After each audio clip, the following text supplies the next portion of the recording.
Firecrackers are planted on a child's mattress. A simple time delay device made from a cigarette and matches allows an arsonist to be safely away from his crime before any flames are ignited. Fuels that are used to help start a fire are called accelerants. Gasoline is the most common, but any number of petroleum products will do the job. That'll hopefully provide a false indicator. Applying an accelerant to a wall plug will help create the appearance of an electrical fire. Set one right down there so when those things go... There's one more. Okay, good. So when these go, this will go too. Let's start a fire. Should be good. Watch out for those firecrackers. Yeah, they're just to the... Yeah, they're down underneath, I think.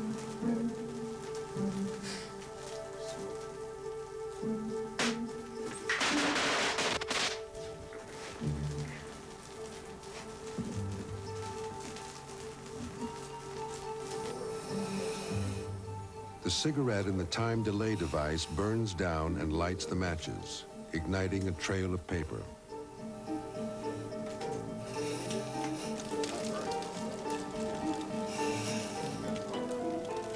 Using accelerants is dangerous business. They easily burn out of control. Arsonists have been arrested in hospital emergency rooms, victims of their own crime.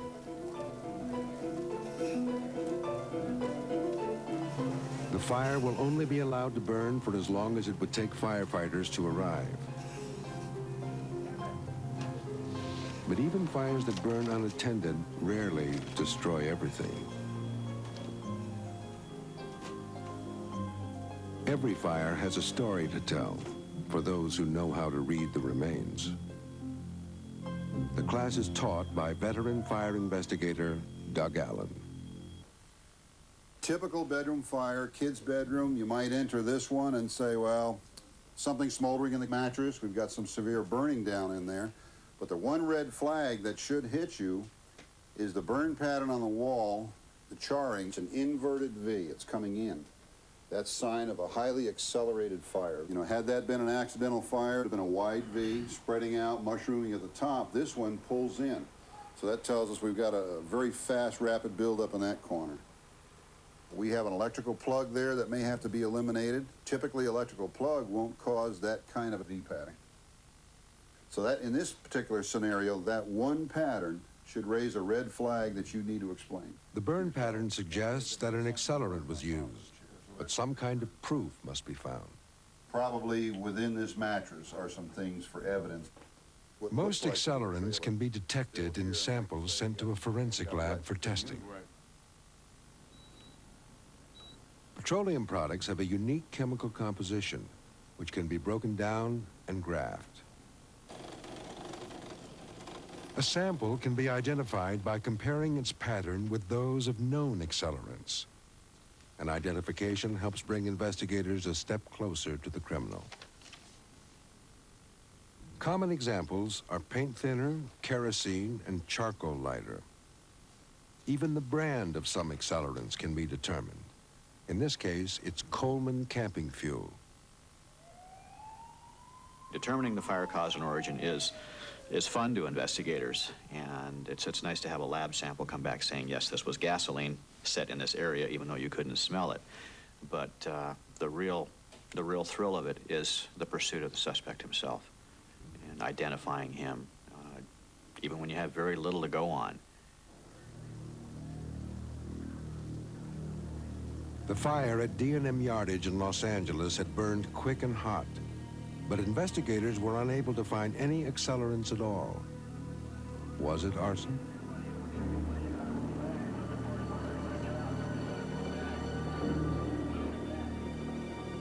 What made it suspicious was that there were two other store fires nearby on the same day. One did serious damage to a thrifty drugstore. No accelerants could be found there either. The county sheriff decided to contact specially trained agents with the Bureau of Alcohol, Tobacco, and Firearms.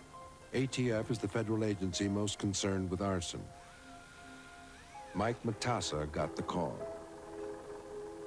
he concluded that all three fires were remarkably similar. The types of businesses they were, how close together they were, and the fact that in all three of them, he had no eyewitnesses. The fires just sprang out of nowhere, which kind of led to the feeling that there was some sort of a delay device used. And right there, I mean, it's pretty evident that there's a good chance that you had the same person or persons doing those three fires. Of the additional suspicious circumstances surrounding that. Another agent involved in the case was Glenn Lucero, a seasoned investigator from the Los Angeles Fire Department. Indicated to them that they might have had two separate fires. April Carroll was brought in from firearms to coordinate the team's effort. Further investigation turned up other similar fires in and around Los Angeles. Some of them had occurred months earlier. On December 10th, the People's Department Store, open since 1938, was completely destroyed. On December 30th, two stores within view of each other went up in flames. And on the day after Christmas, three stores on the same street burned simultaneously. We knew that we were dealing with something very serious. And then you start a race against the clock because you're fearful if this pattern is a pattern indeed and it's gone on for such a period of time, then when is the next one going to hit? And, you know, what is the danger that the next one could have? And there were millions of dollars in damage, property lost in some of these fires. So many similar fires suggested arson, but no accelerants had been found at any of them. This is D&M Yardage fire. One thing did stand out. They all shared a unique point of origin. This is the thrifty store. The point of origin would have been, again, in the stuffed cushions for lawn furniture. The fires had all started among cushions and pillows filled with plastic foam stuffing. Modern plastics and foams are derived from oil, and like gasoline, can accelerate a fire all by themselves. A candle, a lighter, even a cigarette is designed to control the amount of fuel to be burned. Without such control, a fire can grow with frightening speed. This chair is stuffed with plastic foam. It has the fuel potential of 50,000 candles and no mechanism to control the release. The steady heat of a cigarette accidentally dropped between the cushions can create a disaster.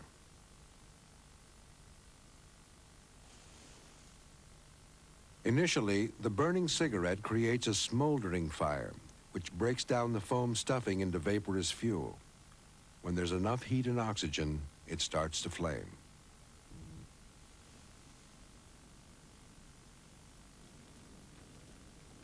More heat produces more fuel, and the fire accelerates rapidly. Smoke and other products of the fire, including unburnt fuel, collect beneath the ceiling. Within 3 minutes, the temperature at the ceiling reaches 1,000 degrees, heating the contents of the entire room near the point of ignition.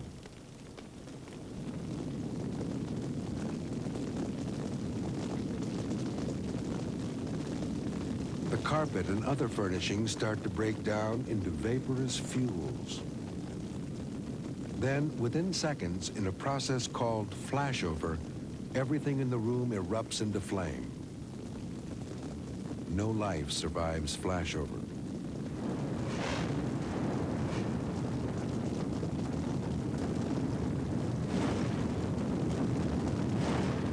After all the oxygen in the room is consumed, a pulsing backdraft sucks in air from the outside, depletes it in a surge of burning, then breathes in more.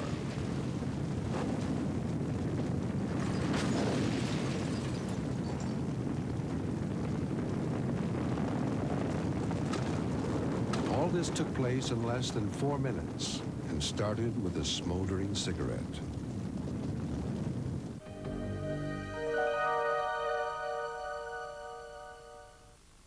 One of Hitler's henchmen was Heinrich Himmler. He created the Waffen-SS and created mass genocide. So what drove him to negotiate with his victims? A new investigation, Tuesday at 9 on Discovery Channel.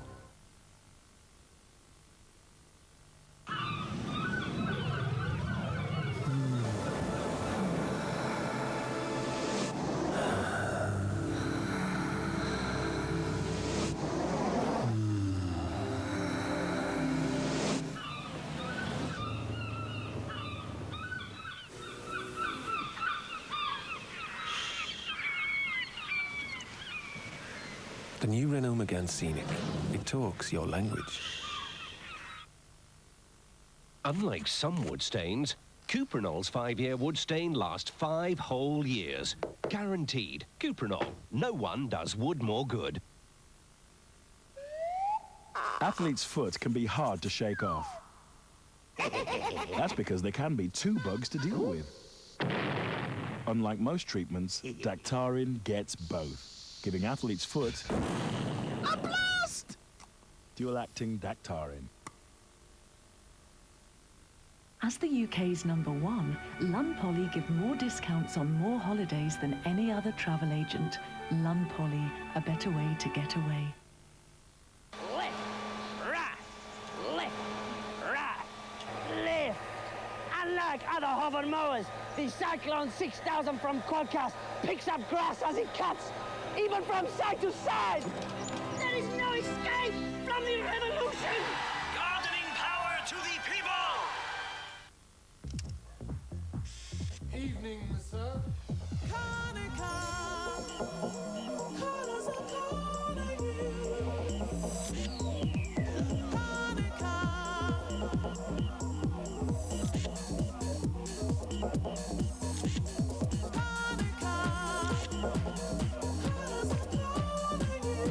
Konica, advanced photo system.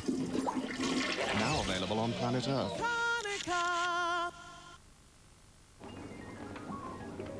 Where's your monk fish? Jelly food.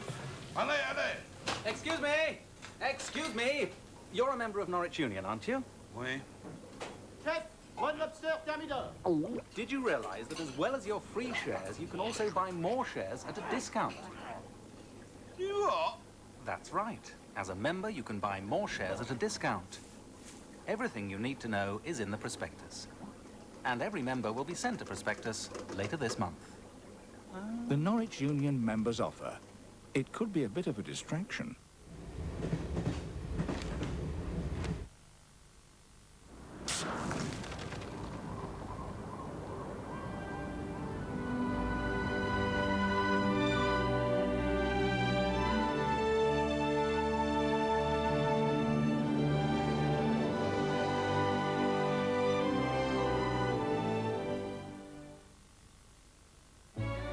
Why are you driving? When mobile manager systems could make the journey unnecessary. Why are you flying? When you could hold a video conference instead. And why are you working late? When something as simple as email can keep you in the loop. Why not change the way we work? For a guide to how you could take advantage of communications technology, call BT on 0800 800 800. You have a chance to see the world's most ruthless criminals brought to justice. You have a chance to sit at the wheel of today's most coveted supercars. Or to feel the rush that only the most demanding adventure sports can deliver. When will you get this chance? Every weekday from 4 on Discovery Channel.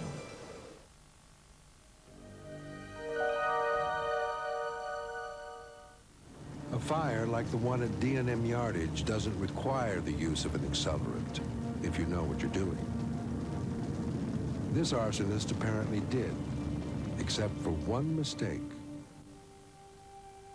A third fire that day in a floral supply store was quickly extinguished. At the point of origin, a valuable piece of evidence was recovered. An arsonist's time delay incendiary device. It was made of a cigarette and matches, attached with a rubber band. The device was found folded inside a piece of yellow-lined paper. The National Center for the Analysis of Violent Crime at Quantico, Virginia, is a law enforcement... ATF collaborates with the FBI on a study of the motives for arson. Gus Gary is an ATF agent with an interest in psychology. motives that we identify for arson fall into 6 categories. The first motive is vandalism. These are fires that are generally set by youthful offenders for no apparent reason. While many of these fires are not deemed significant, it should be pointed out that vandalism is identified as the motive in nearly half of the arson arrests in the United States. Another motive that we often see is that of excitement.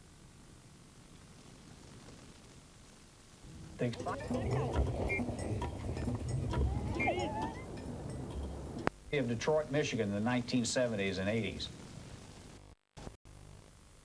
They became targets for thrill seekers, especially around Halloween.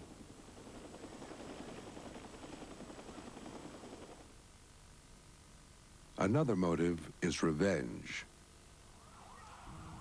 A 1986 hotel fire in Puerto Rico is a tragic example.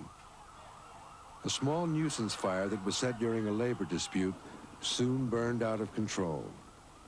97 people were killed.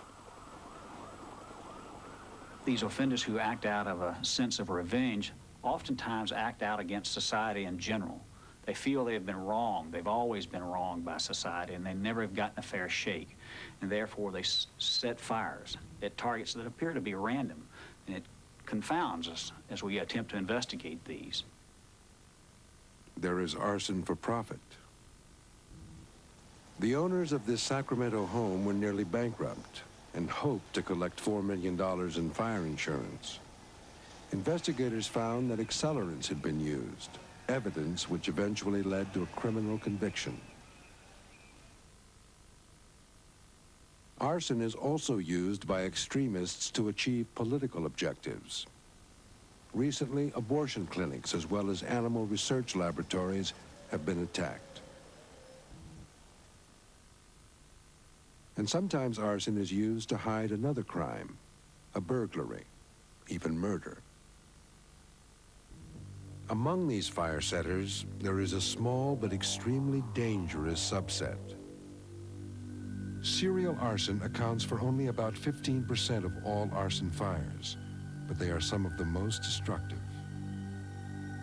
We had several of them express to us that once they started setting these fires, that it gave them a sense of power. And they like that sense of power. It gives them a sense of domination or control. And as the one offender talked about being able to sit on top of the hill after setting the fires week after week and seeing the fire trucks in the town in turmoil, it gave that offender a sense of power. It said that they'd never had before in their life, and they liked it. The FBI has also developed a psychological profile of a serial arsonist. It has been used in the training of a generation of fire investigators. The standard profile of a serial arsonist is very similar to serial killers. They're loners typically. They have difficult times in relationships, spotty work histories, sometimes have physical disabilities, skin disorders, alcoholics. And almost to a T, every one of these 10 or 12 that I was acquainted with or arrested fit that profile or that mold. The ATF investigation in Los Angeles was beginning to pay off. The arson team uncovered another series of fires remarkably like those they were investigating. But these fires had been set hundreds of miles to the north 4 years before.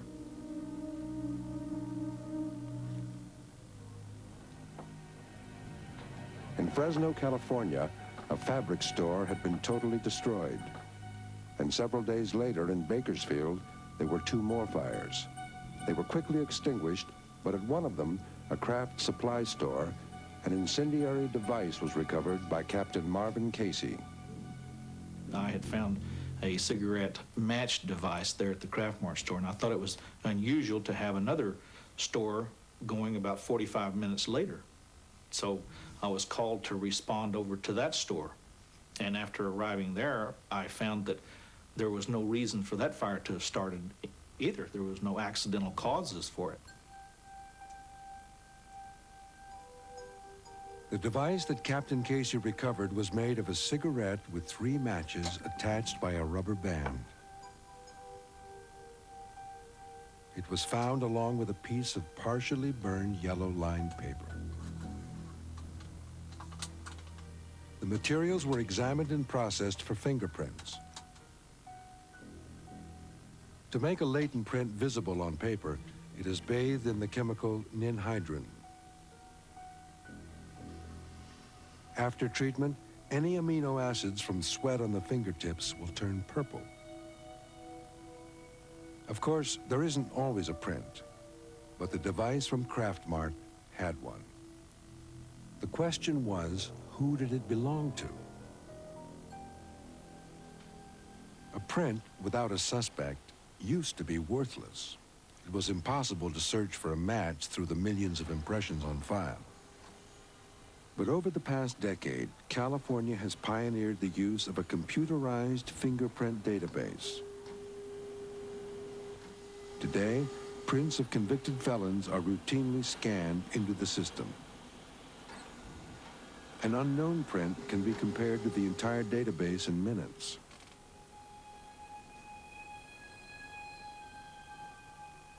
The computer identifies two features found only in the ridged, gripping skin of the hands. A Y-shaped ridge is called a bifurcation, while an ending ridge is simply where one stops. Everyone has these features, but in different places. The computer records their location, then searches for a similar constellation. The machine provides a list of likely candidates. It takes an expert's visual examination to make a match. When I got the paperwork back, they said they couldn't find a match on it. So I said, well, you know, it looks like we're kind of at a dead end here, you know. Either that or the guy had never been in trouble. He didn't have a criminal record to where his prints wouldn't be on file. But Captain Casey had found an interesting pattern to the 1987 fires. Like the Los Angeles fires, they all took place near a highway. But this time, it was the same highway. There was 3 in the Fresno area, and then we worked 2 fires in the Tulare area, still going down the 99 highway. And then later that day, worked 2 fires in Bakersfield to craft stores. And the fires ended there, and you can see the road still continues on down into Los Angeles. It looked like the arsonist had spent time in Fresno, then traveled south to Los Angeles. Captain Casey had a disturbing thought.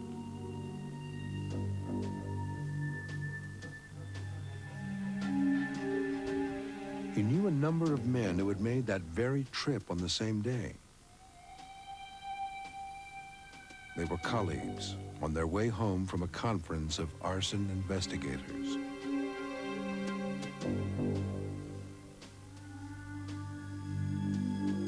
Could it be, you know, could it be somebody that had attended the conference and they were just traveling through? They set the fires up there during the middle of the conference? And did they set the fires in Tulare after the conference was over that day at noontime? And then set the 2 at 2 o'clock here in Bakersfield? It's a possibility, you know. He developed a list of everyone who had attended the conference from Southern California. There were far too many names to pursue.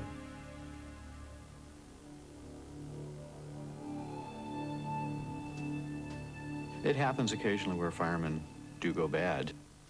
It's happened primarily in volunteer organizations where their controls over who they hire or use as a volunteer isn't quite as tight.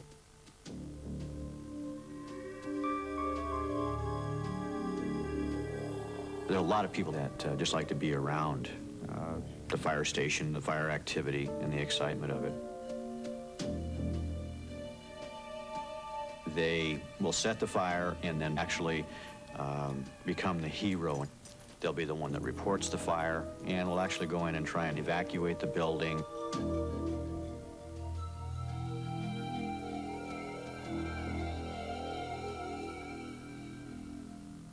They're the only ones that knew that fire was started, how it was started, and by them. And they're getting an inadvertent yet warped attention by being there and experiencing this.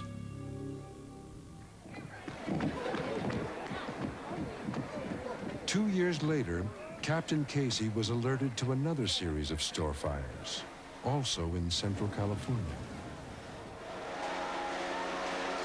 Now, action news at 11. A three-alarm fire in downtown San Luis Obispo sends fire trucks and almost 4 dozen firefighters right into the middle of Farmers Market tonight. Good evening. At 11 o'clock, fire investigators tell Action News tonight that the blaze is suspicious in its origin. Again, there was an arson conference taking place, this time just south of San Francisco. Before the conference started, there was a fire at a Woolworth's in Salinas. The day the conference ended, 8 more fires erupted in and around San Luis Obispo, all in retail stores, all near Highway 101, the main route from San Francisco to Los Angeles.